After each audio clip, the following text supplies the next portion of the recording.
Capítulo 12. Ambiente, tempo, harmonia e precaução. P. Agora possui um maior entendimento das potencialidades da diversidade e do fracasso. Você pode ir em frente agora com a sua descrição do próximo dos 7 princípios. Qual o seu próximo princípio? R. O próximo princípio é a influência do ambiente. P. Vá em frente e descreva o princípio de como funcionam as influências do meio como fatores determinantes nos destinos humanos. R.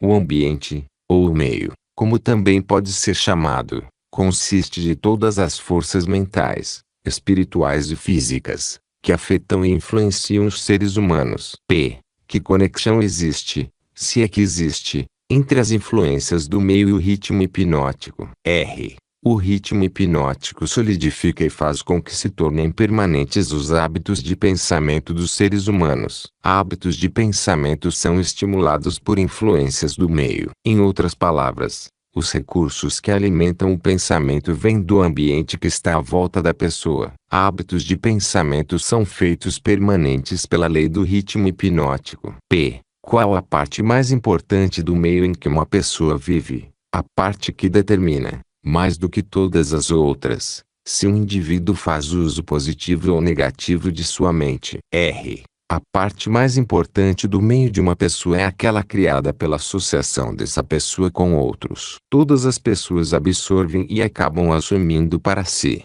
seja consciente ou inconscientemente, os hábitos de pensamento daqueles com os quais eles se associam intimamente. P. Você quer dizer com isso que o contato constante com uma pessoa cujos hábitos de pensamento são negativos influencia a pessoa a formar também hábitos de pensamento negativos? R. Sim. A lei do ritmo hipnótico força cada ser humano a formar hábitos de pensamento que se harmonizam com as influências dominantes do seu ambiente, principalmente a parte do ambiente criada pela associação com outras mentes. P. Então é importante que a pessoa selecione com muita cautela aqueles que serão seus associados. R. Sim, os associados que se relacionam intimamente com a pessoa devem ser escolhidos com tanto cuidado quanto a pessoa escolhe a comida com a qual ela alimenta o seu corpo, mantendo sempre em mente o objetivo de que ela deve associar-se com pessoas cujos pensamentos dominantes são positivos,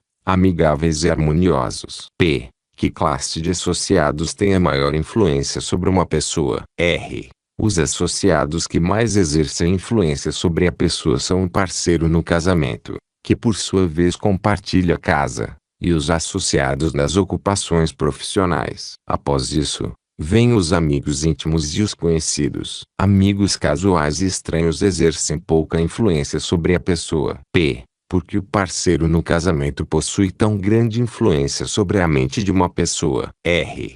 Porque o casamento é um relacionamento que traz as pessoas sob a mesma influência de forças espirituais, de tal peso que elas acabam tornando-se as forças dominantes da mente. P. Como podem as influências ambientais serem usadas para quebrar o equilíbrio do ritmo hipnótico? R. Todas as influências que estabelecem hábitos de pensamento acabam tornando-se permanentes através do ritmo hipnótico. Uma pessoa pode modificar as influências do seu ambiente de tal forma que as influências podem ser positivas ou negativas, e a lei do ritmo hipnótico as tornará permanentes, a menos que elas sejam modificadas através dos hábitos de pensamento. P. Para colocar essa verdade de outra forma, uma pessoa pode submeter-se a qualquer influência do meio que ela deseje, seja positiva ou negativa, e a lei do ritmo hipnótico fará com que essa influência torne-se permanente quando essa pessoa assumir a magnitude deste hábito de pensamento. É dessa forma que a lei funciona? R.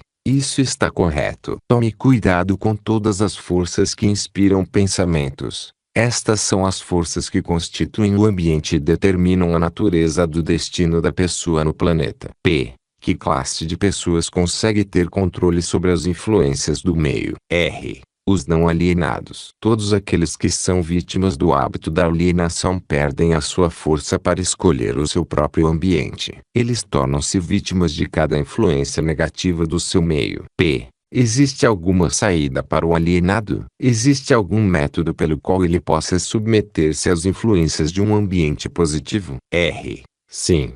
Há uma saída para os alienados. Eles podem parar de alienar-se, assumir o controle de suas próprias mentes e escolher um ambiente que inspire pensamentos positivos. Isso eles conseguem obter através da definição de propósito. P. Isso é tudo o que há para eliminar o hábito da alienação. Esse hábito é apenas um estado da mente. R. Alienar-se nada mais é do que um estado negativo da mente. Um estado de mente conhecido pela ausência total de propósito. P. Qual o procedimento mais efetivo que uma pessoa pode seguir para estabelecer um ambiente que seja útil para desenvolver e manter hábitos de pensamentos positivos? R. O mais efetivo de todos os ambientes é aquele pelo qual um grupo de pessoas cria uma aliança amigável, que os obrigará a auxiliar um ao outro no alcance de um objetivo, através de um propósito definido. Esse tipo de aliança é conhecida como mastermind. O mastermind consiste da associação de indivíduos cuidadosamente escolhidos, cada qual enriquecendo essa aliança com algum conhecimento, experiência, educação, plano ou ideia, especialmente habilitados para fazer com que o objetivo de cada um seja atingido, através de um propósito definido. Os líderes mais bem-sucedidos, em todos os momentos da vida, buscam auxílio desse tipo de influência do meio, feita especialmente para servi-los. Realizações fantásticas são impossíveis sem a cooperação amigável de outros. Para colocar a verdade de outra forma, pessoas bem-sucedidas devem controlar o seu ambiente, garantindo, assim, manter total controle contra a influência das forças negativas do meio. P. A responsabilidade que as pessoas possuem com seus parentes faz com que seja impossível para elas evitar a influência de um ambiente negativo. R. Nenhum ser humano deve a outro ser humano qualquer grau de responsabilidade que possa roubar o seu privilégio de construir os seus hábitos de pensamento em um meio positivo. Por outro lado, cada ser humano tem o dever de remover do seu ambiente toda e qualquer influência que possa, remotamente, desenvolver hábitos de pensamentos negativos. P. Essa não seria considerada uma filosofia de sangue frio. R. Somente os fortes sobrevivem. Ninguém consegue ser forte sem remover toda e qualquer influência negativa de si mesmo, que possa de alguma maneira desenvolver hábitos de pensamentos negativos. Hábitos de pensamentos negativos resultam na perda do privilégio da autodeterminação, independente do que ou quem possa causar esses hábitos. Hábitos de pensamentos positivos podem ser controlados pelo indivíduo e devem ser feitos para servi-lo, na busca por seus propósitos e metas. Hábitos de pensamento negativo controlam o indivíduo e o privam do privilégio da autodeterminação. P. Deduzo, baseado em tudo o que você disse, que todos aqueles que controlam as influências do meio pelo qual os seus hábitos de pensamento são construídos são mestres de seus destinos no planeta e que todos os outros são dominados por seus destinos terrenos. Estou colocando essa afirmação de forma correta? R. Perfeitamente. P. O que estabelece os hábitos de pensamento de uma pessoa? R. Todos os hábitos são estabelecidos devido a desejos ou motivos, inerentes ou adquiridos. Quais sejam os hábitos, são os resultados de alguma forma de desejo definido. P. O que ocorre com o cérebro físico enquanto uma pessoa está formando hábitos de pensamento? R.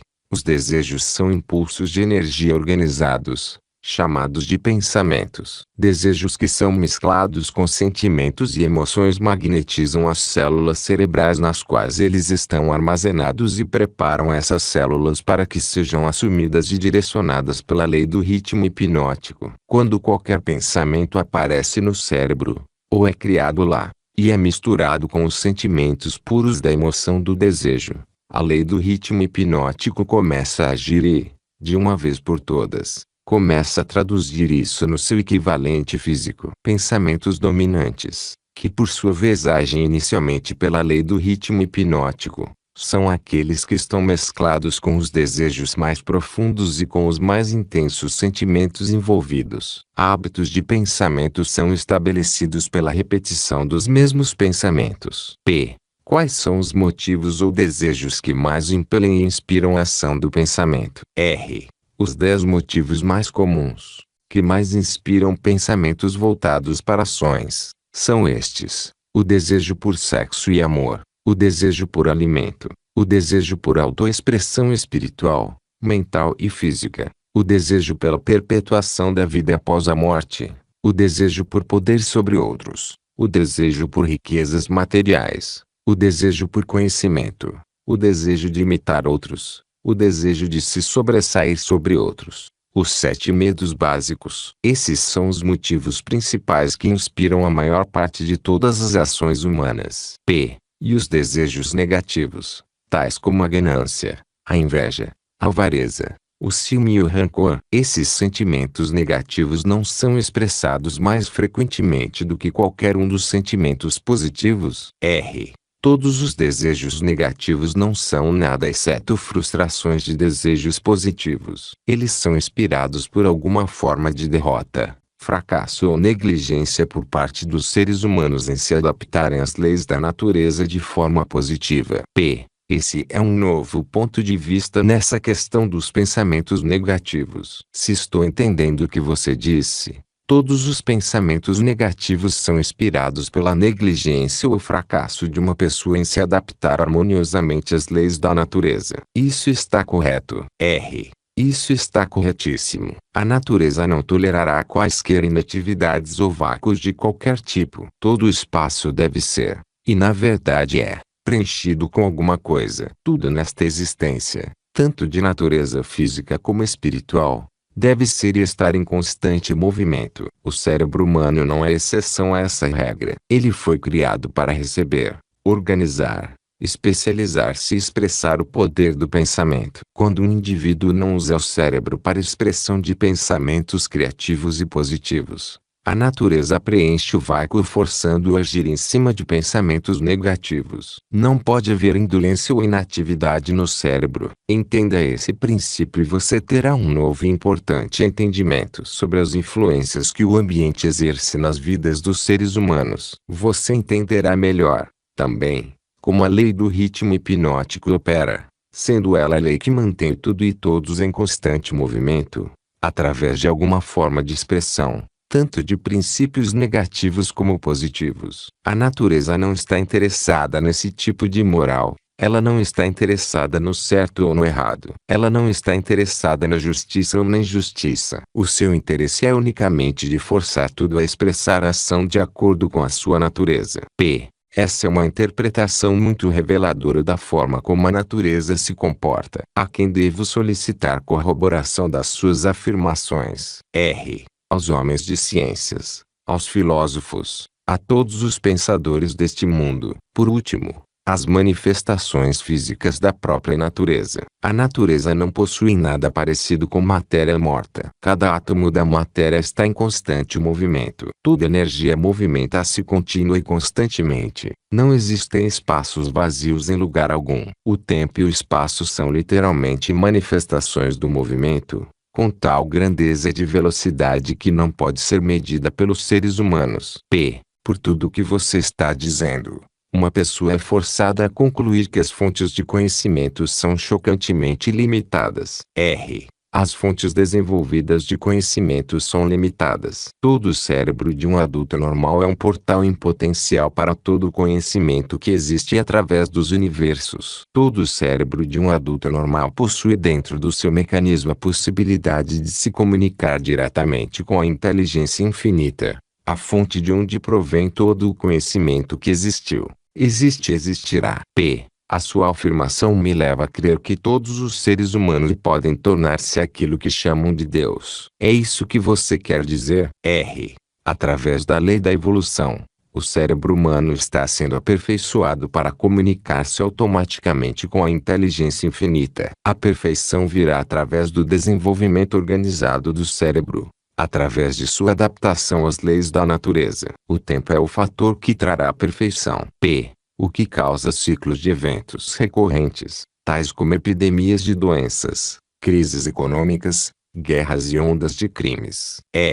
Todas as epidemias, nas quais um grande número de pessoas é afetado de maneira similar, são causadas pela lei do ritmo hipnótico, através da qual a natureza consolidada, pensamentos de natureza similar, faz com que esses pensamentos sejam expressados através de uma ação em massa. P. Então, a grande crise econômica foi colocada em ação devido ao grande número de pessoas que foram influenciadas a liberarem pensamentos de medo. Isso está correto. R. Perfeitamente. Milhões de pessoas estavam agindo para conseguir alguma coisa em troca de nada, através da aposta no mercado financeiro. Quando elas de repente descobriram que tinham conseguido nada por alguma coisa, elas se aterrorizaram, correram para os seus bancos e retiraram os seus dinheiros. E o pânico estava instalado, através do pensamento em massa de milhões de mentes, todos pensando em termos de medo da pobreza. A crise prolongou-se por alguns anos. P. Pelo que você está dizendo, deduzo que a natureza consolida os pensamentos dominantes das pessoas e os expressa através de alguma forma de ação em massa, tais como crises econômicas, momentos de euforia nos negócios e assim por diante. Isso está correto. R. Você está com a ideia certa. P. Vamos agora para o próximo dos 7 princípios. Vá em frente e o descreva. R. O próximo princípio é o tempo, a quarta dimensão. P. Qual a relação que existe entre o tempo e o funcionamento da lei do ritmo hipnótico? R. O tempo é a lei do ritmo hipnótico. O lapso de tempo necessário para dar permanência aos hábitos de pensamento depende principalmente do objeto e da natureza dos pensamentos. P. Mas entendi, pelo que você disse antes, que a única coisa permanente na natureza é a mudança. Se isso é verdade, então o tempo está constantemente mudando, rearranjando-se e recombinando todas as coisas, incluindo os hábitos de pensamento das pessoas. Como então poderia a lei do ritmo hipnótico dar permanência aos hábitos de pensamento de uma pessoa? R. O tempo divide todos os hábitos de pensamento em 2 classes: pensamentos negativos e pensamentos positivos. Os pensamentos de um indivíduo estão constantemente modificando-se e sendo recombinados para se adequarem aos desejos desse indivíduo. Mas os pensamentos não mudam do positivo para o negativo, ou vice-versa, exceto através do esforço voluntário por parte do indivíduo. O tempo penaliza o indivíduo por todos os pensamentos negativos e o recompensa por todos os pensamentos positivos, de acordo com a natureza e o propósito dos pensamentos. Se os pensamentos dominantes de uma pessoa são negativos, o tempo penaliza o indivíduo construindo em sua mente o hábito do pensamento negativo, e então ele procede para solidificar este hábito em um ato permanente, durante cada segundo de sua existência. Os pensamentos positivos são, da mesma forma, construídos pelo tempo e acabam tornando-se hábitos permanentes. O termo permanência, é claro, refere-se à vida natural do indivíduo. Literalmente falando, nada é permanente. O tempo converte hábitos de pensamento naquilo que pode ser chamado permanência durante a vida do indivíduo. P. Agora possui um entendimento melhor de como o tempo trabalha. Quais outras características possui o tempo em conexão com o destino dos seres humanos na Terra? R. O tempo é o tempero que influencia a natureza, através do qual as experiências humanas podem ser amadurecidas em sabedoria. As pessoas não nascem com sabedoria, mas elas nascem com a capacidade de pensar e podem, através do lapso do tempo, chegar à sabedoria pelos seus pensamentos. P. Os jovens possuem sabedoria. R. Somente em assuntos elementares. A sabedoria vem somente com o tempo. Ela não pode ser herdada e não pode ser transferida de uma pessoa para outra, exceto através do lapso do tempo. P. O passar do tempo pode forçar um indivíduo a adquirir sabedoria. R. Não. A sabedoria vem somente para os não alienados, que formam hábitos de pensamento positivos, como uma força dominante em suas vidas. Os alienados e todos aqueles cujos pensamentos dominantes são negativos nunca adquirem sabedoria, exceto de coisas elementares. P. Pelo que você está dizendo, entendo que o tempo é amigo da pessoa que treina a sua mente a seguir padrões de pensamentos positivos, e inimigo da pessoa que se aliena em hábitos de pensamentos negativos. Isso está correto. R. Isso é precisamente verdadeiro. Todas as pessoas podem ser classificadas como alienadas ou não alienadas. Alienadas estão sempre à mercê das não alienadas, E o tempo faz com que essa relação seja permanente. P. Você quer dizer que, se eu me alienar ao longo da minha vida, sem propósito ou objetivo definido, o não alienado pode tornar-se o meu mestre, e o tempo serve somente para dar ao não alienado uma vantagem mais forte e mais permanente sobre mim? R. Corretamente. P. O que é a sabedoria? R. A sabedoria é a habilidade de relacionar-se com as leis da natureza, de tal forma que elas possam servir a você, e a habilidade de relacionar-se com outras pessoas, de tal forma que você possa ganhar a cooperação harmoniosa e consciente dessas pessoas, para ajudarem você a conseguir qualquer coisa que queira da vida. P. Então, conhecimento acumulado não é sabedoria. R. Céus. Não. Se conhecimento fosse sabedoria, as realizações da ciência não seriam convertidas em instrumentos de destruição. P. O que é necessário para converter conhecimento em sabedoria? R. Tempo mais o desejo por sabedoria. A sabedoria nunca pode ser imposta em uma pessoa. Ela é adquirida, se é que é adquirida, pelo pensamento positivo, através de um esforço voluntário e pessoal. P. É seguro para todas as pessoas ter conhecimento. R.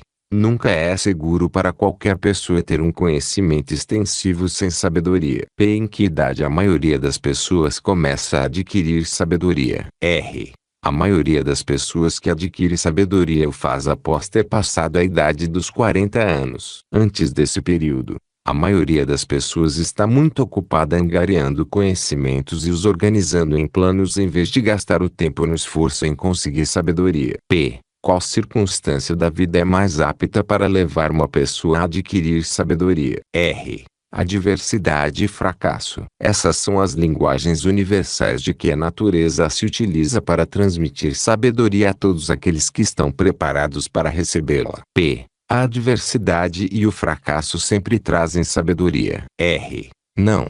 Somente para aqueles que estão prontos para receber a sabedoria e voluntariamente procuraram por ela. P. O que determina o quão pronta está uma pessoa para receber a sabedoria? R. O tempo e a natureza dos hábitos de pensamento. P. Conhecimento adquirido recentemente equivale-se a conhecimento já testado e comprovado. R. Não. Conhecimento testado através do intervalo do tempo sempre é superior àquele que é recentemente adquirido. O tempo dá ao conhecimento a definição em termos de qualidade, quantidade e confiabilidade. Nunca se pode ter certeza de um conhecimento que não tenha sido testado. P. O que é um conhecimento confiável? R. É o conhecimento que se harmoniza com a lei natural, o que significa que é baseado em pensamentos positivos. P. O tempo modifica e altera os valores do conhecimento. R. Sim, o tempo modifica e altera todos os valores. Aquilo que é conhecimento apurado hoje pode tornar-se nulo e inválido amanhã, devido ao rearranjo do tempo, dos fatos e valores. O tempo modifica todos os relacionamentos humanos para melhor ou para pior, dependendo da forma pela qual as pessoas se relacionam umas com as outras. No domínio dos pensamentos existe um momento em que é próprio para semear as sementes destes, e existe um momento próprio para fazer a colheita deles. Da mesma forma como existe o momento correto para plantar e para colher no solo da terra. Sem a medição adequada do tempo entre a semeadura e a colheita, a natureza modifica ou retém as recompensas da semeadura. P. Vá em frente agora e descreva os 2 últimos dos 7 princípios. R. O próximo princípio é a harmonia. Observando-se toda a natureza, podeis encontrar provas de que toda a lei natural acontece de maneira ordenada, através da lei da harmonia. Por meio do funcionamento dessa lei, a natureza força tudo que estiver dentro dos limites de um determinado ambiente a relacionar-se de forma harmoniosa. Entenda essa verdade e você terá uma nova e intrigante visão da força do ambiente. Você entenderá porque a associação com mentes negativas é fatal para todos aqueles que estão em busca da autodeterminação. P. Você quer dizer que a natureza voluntariamente força os seres humanos a se harmonizarem com as influências do seu meio? R. Sim, isso é verdade. A lei do ritmo hipnótico impõe a força sobre cada ser humano as influências dominantes do ambiente em que ele vive. P. Se a natureza força os seres humanos a sofrerem a influência do ambiente em que eles vivem, que meios disponíveis existem para eles escaparem de um ambiente de fracasso e pobreza quando, na verdade, eles desejam fugir desse meio? Eles devem mudar imediatamente desse ambiente ou permanecerão orientados e envoltos pela pobreza. A natureza não permite que ninguém escape das influências do seu ambiente. Contudo, a natureza, em sua abundante sabedoria, dá a cada ser humano o privilégio de estabelecer o seu próprio ambiente mental, espiritual e físico. Entretanto, uma vez que ele tenha escolhido o seu ambiente, invariavelmente ele acabará se tornando parte dele. Esse é o funcionamento inexorável da lei da harmonia. Em uma associação com fins comerciais, por exemplo, quem estabelece a influência dominante que determina o ritmo do ambiente? O indivíduo ou os indivíduos que pensam e agem com definição de propósito. É simples assim? Sim. A definição de propósito é o ponto de partida pelo qual um indivíduo deve estabelecer o seu próprio ambiente. Acho que não consegui acompanhar bem o seu raciocínio. O mundo inteiro está dividido pela guerra e pelas crises econômicas e ainda outras formas de crises e rixas que podem representar qualquer coisa, exceto a harmonia. A natureza não parece estar forçando as pessoas a se harmonizarem uns com os outros. Como você explica essa inconsistência? Não há inconsistência. As influências dominantes do mundo são, como você diz, negativas. Muito bem. A natureza está forçando os seres humanos a se harmonizarem com as influências dominantes do ambiente e do mundo. Manifestações de harmonia podem ser tanto positivas quanto negativas. Por exemplo, um grupo de homens em uma prisão pode, e eles geralmente pensam e agem de maneira negativa, mas a natureza faz com que a influência dominante da televisão seja impressa em cada indivíduo que está presente nela. Um grupo de pessoas orientadas para a pobreza e que vivem em apartamentos pode lutar contra si mesmo e aparentemente resistir a todas as formas de harmonias. Mas a natureza faz com que cada um torne-se uma parte da influência dominante da casa em que eles vivem. Harmonia, da forma como seu significado está sendo utilizado aqui, quer dizer que a natureza interrelaciona todas as coisas que são similares através de todos os universos. As influências negativas são forçadas a associarem-se umas com as outras, não importando onde elas possam estar. As influências positivas são, tanto quanto as negativas, definitivamente forçadas a associarem-se umas com as outras. Estou começando a entender por que líderes de negócios bem-sucedidos são tão cuidadosos na escolha de seus associados. Homens bem-sucedidos em quaisquer ramos geralmente estabelecem o seu próprio ambiente cercando-se de pessoas que pensam e agem em termos de sucesso. Essa é a ideia. Essa é exatamente a ideia. Observe com atenção que a única coisa que os homens bem-sucedidos exigem é que a harmonia impere entre os seus associados. Outra característica de pessoas bem-sucedidas é que elas se movimentam com definição de propósito e insistem para que os seus associados façam o mesmo. Entenda essas duas verdades e você entenderá a diferença que existe entre um Henry Ford e um trabalhador comum. Agora me fale sobre o último dos 7 princípios.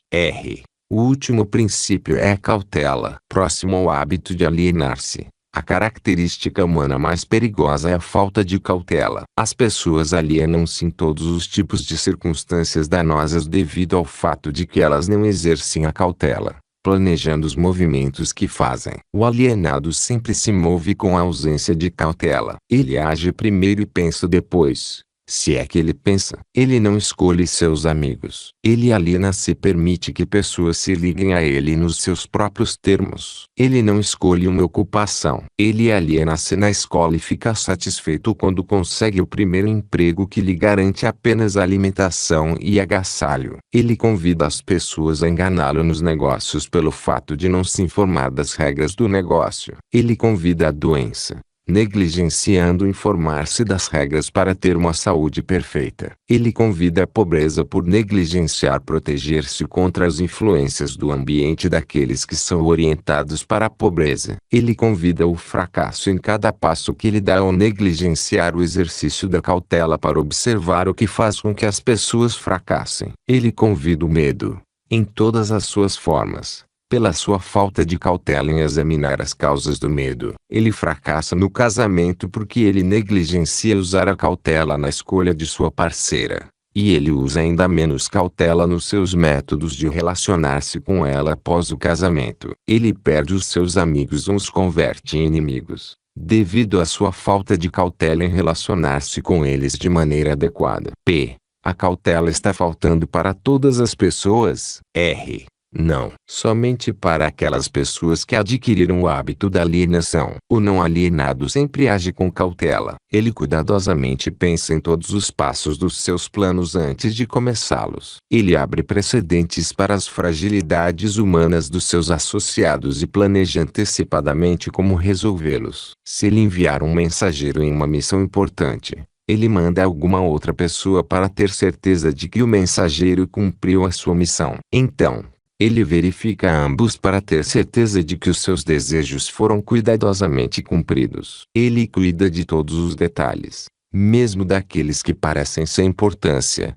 e utiliza a cautela como meio de garantir o seu sucesso. P. A cautela excessiva não é tão prejudicial quanto a falta de cautela. R. O que você chama de cautela excessiva, na verdade, é uma expressão do medo. Medo e cautela são duas coisas totalmente diferentes. P. As pessoas não se enganam confundindo o medo por cautela excessiva. R. Sim, isso algumas vezes acontece, mas a maioria das pessoas criam para si mesmas muito mais desastres e situações danosas para suas vidas pela total falta do hábito da cautela do que pelo excesso desta. P. Qual é a forma mais vantajosa de se utilizar a cautela? R. Na seleção dos associados e nos métodos de relacionar-se com estes. A razão para isso é óbvia. Os associados constituem a parte mais importante do ambiente de uma pessoa, e as influências do ambiente determinam se a pessoa forma o hábito de alienar-se ou se ela se torna um não alienado. A pessoa que exercita a cautela na escolha dos seus associados